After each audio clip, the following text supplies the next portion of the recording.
بسم اللہ والصلاۃ والسلام علی رسول اللہ وبعد۔ ایک بھائی پوچھتے ہیں کہ ایک بزرگ ہیں جن کے پاس زمین جائیداد ہے اور 11 تولہ سونا ہے، لیکن ان کے پاس کام نہیں ہے، تو کیا زکوٰۃ دینی ہوگی؟ جی ہاں، اچھا سوال ہے۔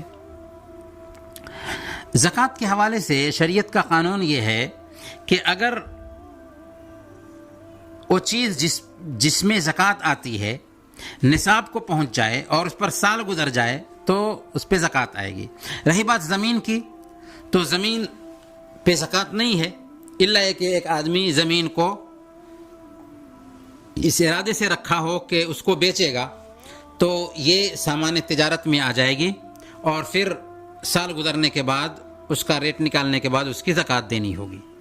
لیکن اگر زمین خرید کر کے رکھتا ہے، اس کا کوئی بھی ارادہ نہیں ہے، تو اس پہ زکوٰۃ نہیں ہے۔ رہی بات سونا کی،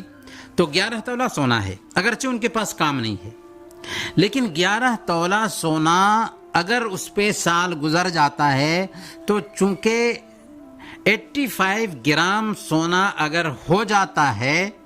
تو نصاب کو پہنچ گیا۔ جب نصاب کو پہنچ گیا ہے تو اب ایسی حالت میں ان کے لیے ضروری ہے کہ اس کی زکوٰۃ نکالیں۔ اب کوئی پوچھے گا کہ بھائی زکوٰۃ کیسے نکالیں گے، حالانکہ ان کے پاس کام نہیں ہے، تو اب ان کی ذمہ داری بنتی ہے کہ زکوٰۃ نکالنے کے لیے سونا کو بیچیں، سونا کو بیچ کر کے جتنی زکوٰۃ ہو سکتی ہے اتنی زکوٰۃ نکال دیں، یا اسی سونے میں سے زکوٰۃ کے حساب سے جس مقدار میں سونا نکل سکتا ہو اس مقدار میں سونا نکالیں گے، اگرچہ ان کے پاس کام نہ ہو، لیکن چونکہ سونا ہے تو ظاہر سی بات ہے کہ یہ بھی تو دولت ہے نا، تو اس ناحیے سے ان کے اوپر زکوٰۃ آتی ہے۔ ان کو چاہیے کہ سال گزرنے کے بعد اس سونے کی قیمت طے کریں، اور قیمت طے کرنے کے بعد جتنی زکوٰۃ آتی ہے 2.5 کے حساب سے ان کو 40واں حصہ